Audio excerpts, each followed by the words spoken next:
Sir మీ పేరు? నా పేరు కృష్ణ చైతన్య ఓబిలినేని.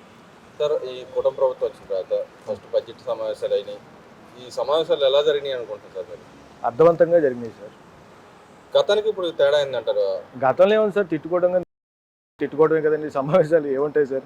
అతను చంద్రబాబు నాయుడు గారిని తిట్టడంలో సునకానందం పొందేవారు, అచ్చెన్నాయుడు గారిని తిట్టడంలో సునకానందం పోయేవారు. అలాంటివన్నీ లేవు. ప్రస్తుతానికి అర్థవంతమైన చర్చలు జరుగుతున్నాయి. ప్రతి నియోజకవర్గం నుంచి ఎమ్మెల్యేలు మా ప్రాంతంలో ఈ సమస్యలు ఉన్నాయని ధైర్యంగా చెప్పగలుగుతున్నారు అసెంబ్లీలో. అందరికీ టైం జరుగుతుంది. మీరు ఆ మాట అంటారు, బొత్స సత్యనారాయణ గారు అంటారు, ఈ అసెంబ్లీలో లేని వ్యక్తుల గురించి మీరు ఎలా మాట్లాడతారు? మాట్లాడటానికి లేదు. గతంలో జరిగిన ఏ అవినీతి కార్యక్రమాలు దాని మీద చర్చ జరగడానికి వీలు లేదన్నట్టు మాట్లాడుతున్నారు సార్. బొత్స సత్యనారాయణ గారు ఇవాళ చెప్తున్నారు, మహానుభావుడు కోడేల శివప్రసాదరావు గారు ఆయన చనిపోయి స్వర్గస్థులు అయిన తర్వాత కూడా ఆయన గురించి ఎంత నీచంగా మాట్లాడారు అన్నది మనం అందరం చూసాం. ఈ భూమి మీద లేని వారి గురించే మాట్లాడినప్పుడు ఈ భూమి మీద ఉండి అరాచకాలు చేసే వారి గురించి మాట్లాడకూడదంటే ఎలాగో సార్? ఖచ్చితంగా మాట్లాడతారు సార్. తప్పులు చేసిన వారి గురించి ఖచ్చితంగా మాట్లాడతారు. అంటే ఇక్కడ అవినీతి అక్రమాలు పాల్పడిన దాని మీద కూడా చర్చ జరగకూడదనే వ్యవహార శైలిని ఎలా చూడొచ్చు అంటారు వైసీపీలో ఉన్న? అది సీనియర్ వ్యక్తిగా ఉన్న సార్ బొత్స సత్యనారాయణ గారికి శ్మశానానికి స్వర్గానికి తేడా తెలియని వ్యక్తి ఆయన బొత్స సత్యనారాయణ గారు. అలాగ మాట్లాడారు కాబట్టి, ఇలా చేశారు కాబట్టి ప్రజలు వారిని 150 నుంచి 11కు తీసుకొచ్చారు సార్. దాంట్లో పెద్ద ఆశ్చర్యకరం, వాళ్ళు అలా మాట్లాడటంలో నాకు పెద్ద ఆశ్చర్యకరంగా అయితే అనిపించట్లేదు. వాళ్ళ నైజమే అదండి. అంటే ఇప్పుడు జగన్మోహన్ రెడ్డి గారు రాలేదు, ఆయన తరఫున వీళ్ళు మాట్లాడుతున్నారు. కానీ అర్థవంతమైన చర్చలు జరిగేటప్పుడు దాంట్లో దాటవేసే ధోరణి, ఇంకా గవర్నమెంట్ ఇవ్వట్లేదు అని బ్లేమ్ చేసే వ్యవహార శైలిని ఎలా చూడొచ్చు అంటారు సార్? ఇప్పుడు లోకేష్ గారు చెప్పారు, ఏదైనా చర్చ జరగాలంటే ఖచ్చితంగా చర్చిద్దాం, రండి కూర్చోండి అంటున్నారు. చర్చకు ప్రశ్న మొదలు పెడుతున్నారు. మొదలు పెట్టిన తర్వాత వాకౌట్ అని బయటకు వెళ్ళిపోతున్నారు. అంతే కదా? వాళ్ళు చర్చించి ఏదైనా నిల్చుని ఇది సమస్యని ప్రశ్నించింది ఏదైనా ప్రశ్న ఉందండి? ఏదైనా ప్రశ్న పెడతారు, దాని మీద సమాధానం చెప్పే ప్రయత్నం చేస్తే పారిపోతారు.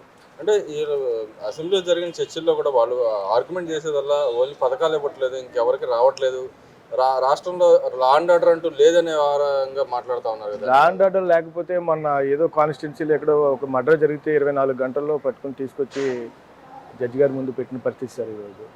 ఆ రోజు ఎంతోమంది ఆడపిల్లల్ని చెరిచి చంపేసినా సరే ఎటువంటి న్యాయం చేయలేని పేర్లు నాకు గుర్తులో వాళ్ళెవరికి ఏ న్యాయం లేక ఈరోజు కూడా పెండింగ్లో ఉన్న సమస్యలు బోల్డ్ ఉన్నాయి సార్. ఆ రోజు అరాచకం అంటే వాళ్ళు చూపించారు సార్, సుపరిపాలన అంటే ఇది సార్. అయితే మీరు చెప్పినట్టు సంక్షేమ పథకాలు లేట్ అవుతుంది అని అంటున్నారు. పార్టీ కూటమి ప్రభుత్వం వచ్చి 8 నెలలు, సుమారుగా 8 నెలలు అవుతుంది సార్. కొంచెం టైం పడుతుంది. జగన్మోహన్ రెడ్డి గారు నెగ్గిన తర్వాత 3,000 రూపాయలు చేస్తానన్న పెన్షను 2,000 రూపాయలు 100% పెంచినటువంటి చంద్రబాబు నాయుడు గారు 200 నుంచి 2,000 చేసినటువంటి పెన్షన్ 3,000 చేయడానికి ఇతనికి 5 సంవత్సరాలు పట్టింది సార్. 5 సంవత్సరాలు, ఎలక్షన్ ముందు వరకు కూడా పట్టింది. అలాంటిది తర్వాత అమ్మఒడి ఎప్పుడు ఇచ్చారు సార్? జగన్మోహన్ రెడ్డి నెగ్గిన తర్వాత 2 సంవత్సరాలు పెండింగ్లు ఉన్నాయి. విద్యా వ్యవస్థకు సంబంధించిన ఏదైతే ఉన్నాయో బిల్లులన్నీ 2 సంవత్సరాలు పెండింగ్ ఉన్నాయి. అవును సార్, ఈ 2 సంవత్సరాలు పెండింగ్ ఎవరు పెట్టారు సార్? అది అంటే 2 సంవత్సరాలు మీ ప్రశ్నలోనే సమాధానం ఉంది. 2 సంవత్సరాలు పెండింగ్ ఎవరు పెట్టారు?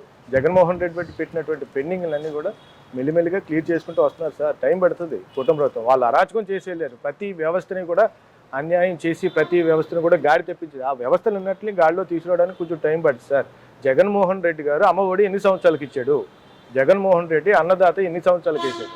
అదేవిధంగా టైం పడుతుంది సార్. 8 సంవత్సరాలు అయింది. ఖచ్చితంగా మన బడ్జెట్లో పెట్టారు చంద్రబాబు నాయుడు గారు, లోకేష్ బాబు. ఖచ్చితంగా అమ్మఒడి వేస్తారు సార్. అన్ని టైం పడుతుంది సార్. కేటాయింపులు సరిగ్గా లేవు, ఓన్లీ తూతూ మంత్రంగానే ఉన్నాయి. తూతూ మంత్రం ఏ మంత్రం అసలు ఒకసారి ఆచరణలోకి వచ్చిన తర్వాత తెలుస్తుంది సార్.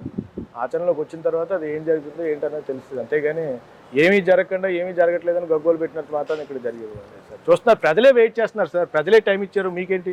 ప్రజలు మొన్న 2 ఎమ్మెల్సీ ఎలక్షన్ జరిగినాయి సార్. దాదాపు 70 నియోజకవర్గాల్లో దాదాపు 70% ఓటింగ్తో కూటమి అభ్యర్థులు అక్కడ అది కూడా రిగ్గింగ్ చేసుకొని, బ్యాలెట్ రిగ్గింగ్ చేసుకొని సార్ ఏదో చెప్తుంటారు. ఇప్పుడు మొన్న 2024 ఎలక్షన్లో ఈవీఎం సీఎం అన్నారు. ఈవీఎం ట్యాంపరింగ్ చేశారు, మోడీ గారు సీఎం చేశారని చెప్పారు. ఇవాళ ఏం జరిగింది? ఇవాళ బ్యాలెట్ పేపర్లతో ఓటింగ్ జరిగింది. బ్యాలెట్ పేపర్లతో కూడా ప్రజలు చెప్పారు.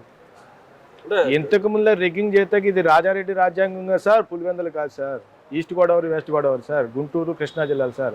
ఇక్కడ రాజారెడ్డి రాజ్యాంగాలు అమలు అవుతుంది సార్. ప్రజల రాజ్యాంగం అవుతుంది. అంబేద్కర్ రాజ్యాంగం అమలు అవుతుంది. ఇది చంద్రబాబు నాయుడు గారి ప్రభుత్వం. అంబేద్కర్ రాజ్యాంగంలో ఖచ్చితంగా ప్రజలు నిర్భయంగా ఓటు వేశారు కాబట్టి చంద్రబాబు నాయుడుకి మద్దతు తెలిపారు. ఈ 8 నెలల గవర్నమెంట్లో చంద్రబాబు నాయుడు గారికి సమయం ఇచ్చారు. ఇంకా ఈయన పాలనని గాడిలో పెట్టే ప్రయత్నం చేస్తున్నారు. గతంలో చేసిన దుర్మార్గాల్ని, అరాచకాలని తిప్పికొట్టి పాలనని గాడిలో పెట్టే ప్రయత్నం చంద్రబాబు నాయుడు చేస్తున్నారు కాబట్టి ప్రజలు మళ్ళీ చంద్రబాబు నాయుడు గారికి టైం ఇచ్చారు.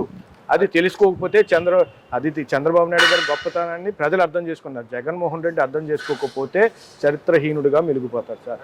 ఓ పక్క నా ప్రతిపక్ష నాయకుడు హోదా కావాలా, ఇంకో పక్క 2.0 చూపిస్తాను, వచ్చేది నా గవర్నమెంట్ అంటున్నాడు కదా. 2.0 3.0 చూపించడానికి ఇంకేం లేదు సార్. అయిపోయింది. జగన్మోహన్ రెడ్డి గారి నిజస్వరూపం ప్రజలకు తెలిసింది. ఇంక చూపించడానికి ఏమీ లేదు.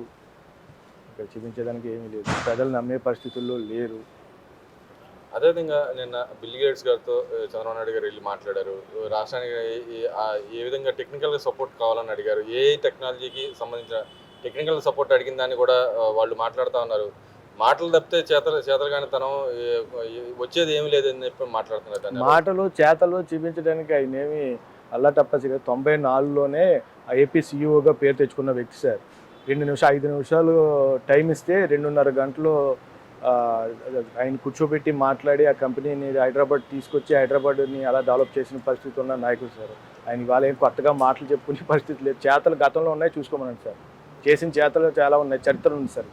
అదేవిధంగా అమరావతి సెల్ఫ్ సస్టైనబుల్ రాజధాని చెప్పి అన్నారు. ఇప్పుడు 54,000 కోట్లు తీసుకొస్తున్నారు, అప్పు తీసుకొస్తున్నారు అని చెప్పి అంటున్నారు. దాని గురించి ఏం చెప్తారు? అమరావతి బాత్ సార్, బాత్. దాన్ని జాగ్రత్తగా పెంచుకుంటే గుడ్లు పెట్టదు సార్. ఈ ఆంధ్రప్రదేశ్కి బంగారు బాత్ సార్ అది. అంటే అప్పులు తీసుకొచ్చి పెంచాల్సిన అవసరం లేదన్నట్టుగా మాట్లాడుతున్నారు. అప్పులు తీసుకొచ్చి పెంచుకునేటప్పుడు మన కుటుంబంలో మనకు ఒక ఇల్లు కట్టుకోవాలనుకుంటాం సార్. ఖచ్చితంగా మన దగ్గర ఉన్న మూలధనం సరిపోతే ఖచ్చితంగా అప్పు తెచ్చి కట్టుకుంటాం, కష్టపడతాం, తీరుస్తామండి. అవునండి. లేదా మనం ఎప్పుడు పురుగుడుసులోనే ఉండాలి అంటే జగన్మోహన్ రెడ్డి చెప్పేది ఏంటి సార్? ఎప్పుడు మనం పురుగుడుసులోనే ఉండాలన్నా ఏంటి? ఇప్పుడు ఏ కంపెనీ అయినా, ఏ కుటుంబం అయినా, ఏదైనా సరే స్టార్టింగ్లో మనకు కావాల్సిన మూలధనాన్ని సమకూర్చుకుంటాం సార్. అది బ్యాంకుల్లో అవ్వచ్చు, లేకపోతే మనకు తెలిసిన వాళ్ళ దగ్గర అవ్వచ్చు. ఏదో రకంగా మన మూలధనాన్ని సమకూర్చుకుని మనకున్న వనరులు పెంచుకునే ప్రయత్నం చేస్తామండి. ఆ ప్రయత్నం చంద్రబాబు నాయుడు చేస్తున్నారు సార్. అవి ఏం వద్దు, మేము పూరుగుడుసులోనే ఉండాలి, పప్పు బెల్లాలు తినాలి, మేము పూరుగుడుసులోనే ఉండాలన్నది జగన్మోహన్ రెడ్డి నైజం. అది ప్రజలకు నచ్చలేదు. అది తిరగరాశారు ప్రజలు. అందుకే జగన్మోహన్ రెడ్డి ఇంట్లో కూర్చోబెట్టారు. చంద్రబాబు నాయుడు గారికి తెలుసు సార్. 94 నుంచి 99 వరకు ఆయన పరిపాలన ఏ విధంగా అయితే ఉందో, హైదరాబాద్ని ఏ విధంగా అయితే డెవలప్ చేశారో, ఆంధ్రప్రదేశ్ని పక్కనున్న కర్ణాటక, తమిళనాడు, మహారాష్ట్ర ఇలాంటి రాష్ట్రాలతో పోటీపడి ముందు వరుసలో ఎలా అయితే పెట్టారో, ఈ రోజు కూడా అదే మొక్కవోని దీక్షతో చంద్రబాబు నాయుడు గారు, లోకేష్ బాబు గారు ఈ రాష్ట్రాన్ని ముందుకు తీసుకెళ్తారన్న నమ్మకం ప్రజల్లో ఉంది సార్. ఫైనల్గా చెప్పండి, జగన్మోహన్ రెడ్డి గారిని కోర్టు రమ్మంటుంది. మళ్ళీ ఇప్పటికైనా కోర్టుకు వెళ్ళి ఆయన మీద ఉన్న కేసులు నుంచి విత్డ్రా వస్తాడు, బయటకు వస్తాడు అనుకుంటున్నారు? ఖచ్చితంగా వేచి చూడాలి సార్. ఖచ్చితంగా వేచి చూడాలి. కోర్టు పిలుస్తుంది. ఆయన నైజం ఏంటన్నది, అది వస్తాడా లేదా అన్నది, ఆయన నైజం ఏంటన్నది ఆయన సొంత చెల్లి శర్మ గారే చెప్పారు, వాళ్ళ తల్లే చెప్పారు. ఖచ్చితంగా ఆయన వస్తాడా లేదన్నది వాళ్ళు చెప్తారు సార్. అంటే ఇప్పుడు కోర్టుకు అటెండ్ అయ్యి ఆయన మీద ఉన్న కేసులు విత్డ్రాకి ఆయన మొన్నటి వరకు అధికారాన్ని అడ్డం పెట్టుకుని కోర్టును తప్పించుకునే ప్రయత్నం చేశాడు సార్. ఇప్పుడు అలాంటి ప్రయత్నాలు జరగవు సార్. ఆయన ఏం చేసినా శ్రీకృష్ణ జన్మస్థానం చూడవలసిందే. ప్రజలందరూ దానికోసం వెయిట్ చేస్తున్నారు. ఇలాంటి వ్యక్తి బయట ఉండకూడదు, ఉంటే సమాజానికి నష్టం. అదేవిధంగా చంద్రబాబు నాయుడు గారు మొన్న వ్యాఖ్యలు చేశారు. నేను 2009, 2019లో కొన్ని సమన్వయం చేసుకోకపోవటం వలన నేను ఓడిపోయానని చెప్పి అన్నారు. దాన్ని ఎలా? అదే సార్, 2014, 19 చాలా అంతులేని అభివృద్ధి చేశారు సార్. అంతులేని ఆరాటంతో ఒక పక్కన అమరావతి, ఒక పక్కన పోలవరం, ఒక పక్కన వెనకబడిన వర్గాలని పైకి తీసుకురావాలంటే అనే ప్రయత్నం, చాలా ప్రయత్నాలు చేశారు సార్. చేసిందంతా చెప్పుకోలేకపోయారు సార్. ఒకటి, ఆయన పార్టీ కార్యకర్తలని, ప్రభుత్వాన్ని సమన్వయం చేయలేకపోవడం. ఎంతసేపు చిన్న బిడ్డ రాష్ట్రాన్ని ముందుకు తీసుకెళ్లాలనే ఉద్దేశంతో రాష్ట్రం కోసం పోరాటమే తప్పితే పార్టీ మీద నాయకుల మీద, కార్యకర్తల మీద కొంచెం దృష్టి పెట్టలేకపోవడం, ఇలాంటి కొన్ని సమస్యలు అప్పట్లో జరగడం వల్ల పార్టీ ఓడిపోవడం జరిగింది. ఇప్పుడు 2.0 సార్, 4.0తో లోకేష్ బాబు వచ్చారు. అన్ని సమన్వయం చేయడానికి ఆయన ఉన్నారు. ఖచ్చితంగా ఇక భవిష్యత్ అంతా మనదే. ఇక జగన్మోహన్ రెడ్డి అనే బూచి ఈ రాష్ట్రానికి వదిలిపోయింది. ఇక దాన్ని మనం ఆలోచించాల్సిన అవసరం లేదని నా ఉద్దేశం. అంటే ఇప్పటికీ ప్రలాపన పేలుతుంటారు సార్. నాన్నగారు సంపాదించిన అక్రమాస్తులు, ఆయన సంపాదించిన అక్రమాస్తులతో పెట్టుకున్న ఒక వేస్ట్ పేపర్ ఒకటి ఉంది కదా సార్, అది వేస్ట్ ఛానల్ ఇవి ఉన్నాయి సార్. వాటిని పెట్టుకుని ఏదైనా పేలుతుంటారు. వాటిని నమ్మే పరిస్థితిలో ప్రజలు లేరు సార్. మీరు ఏం చెప్పినా sir, Posani Krishnamurali press meet పెట్టినా చూస్తారు, మామూలుగా మన కేఏ పాల్ గారు పెట్టినా చూస్తారు సార్. చూడటం సహజం. కేఏ పాల్ గారు కూడా ఒక వ్యాఖ్య చేశారు పవన్ కళ్యాణ్ గురించి. ఏదైతే ఈ పార్టీని నేను గెలిపించాను, టీడీపీని నేను దగ్గర ఉండి గెలిపించాను, దానికి ఆయన కౌంటర్గా మాట్లాడి దాన్ని ఎలా వస్తుంది? ఖచ్చితంగా కొంతవరకు అది కరెక్టే అనుకోవచ్చు. నాగబాబు గారిని, పవన్ కళ్యాణ్ గారిని తెలుగుదేశం పార్టీ క్యాడర్ అంతా ఓన్ చేసుకుని చంద్రబాబు నాయుడు గారిని ఎలాగైతే ఆరాధిస్తామో, చంద్రబాబు నాయుడు గారికి ఎంత గౌరవం ఇస్తామో, అలాగే పవన్ కళ్యాణ్ గారిని కూడా మా వ్యక్తి అని చెప్పి మనం అందరం కూడా ఓన్ చేసుకోవడం జరిగింది. కానీ నాగబాబు గారు మాట్లాడినటువంటి మాటలు అది కొంచెం అభ్యంతరకరంగా ఉన్నాయి. దాని గురించి కార్యకర్తలు అందరూ బాధపడ్డారు సార్. అది కొంచెం సరి చేసుకోవాల్సిన బాధ్యత పవన్ కళ్యాణ్ అంటే రెండు పార్టీలు సమన్వయం చేసుకుంటాయి అంటారు. ఖచ్చితంగా చేసుకుంటారు సార్. చెప్తున్నారు కదా పవన్ కళ్యాణ్ గారే మొన్న సాక్షాత్ అసెంబ్లీలో చెప్పారు. ఖచ్చితంగా 10 సంవత్సరాలు మళ్ళీ నెక్స్ట్ 10 సంవత్సరాలు కూడా చంద్రబాబు నాయుడు గారు సీఎంగా ఉండాలి. చంద్రబాబు నాయుడు గారు గొప్పతనం ఏంటనేది నేను దగ్గర నుంచి చూస్తే అర్థమైంది. అసలు ఈ పరిపాలన ఎలా చేస్తారా, పరిపాలన అనేది ఎలా ఉంటుందా అనేది కూడా నేను ఆయన చూసి నేర్చుకుంటున్నానని చెప్పారు. ఖచ్చితంగా సమన్వయం జరుగుతుంది సార్. ఎవరో ఉంటారు సార్, కుటుంబంలో ఎవరో ఒకరు ఉంటారు, ఏదో కొంచెం అలాంటివన్నీ సమన్వయం చేసుకోవాలి సార్.